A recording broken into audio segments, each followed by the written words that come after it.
Another day, another barrage of attacks escalate tensions in the Red Sea. Israel's ongoing military operations in Gaza continue to witness a pushback by Yemen's Houthis.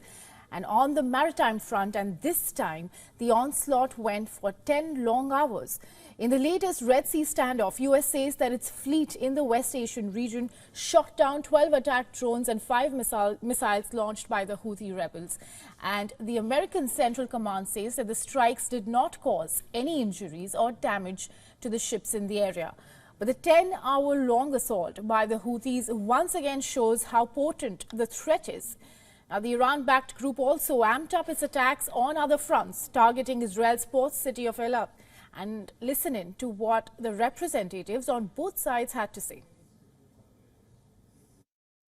كما نفذ سلاح الجو المسير.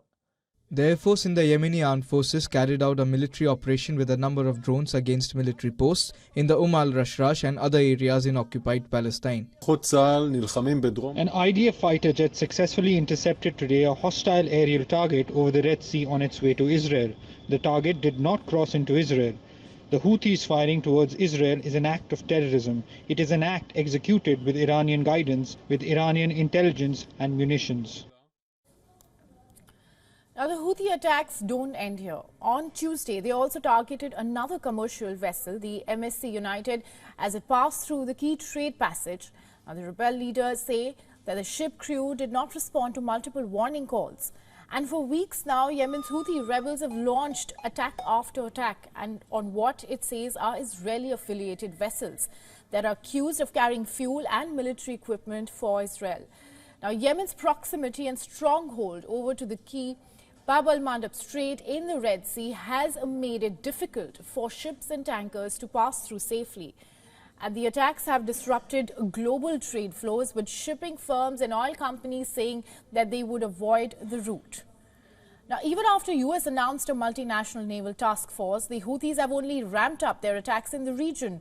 And US says that in the past month alone, the rebel group has launched over 100 attacks and 14 commercial vessels have already been targeted so far. Now, for the Houthis, there is one non-negotiable ask: the attacks in the Red Sea will halt when Israel's military aggression in Gaza comes to an end.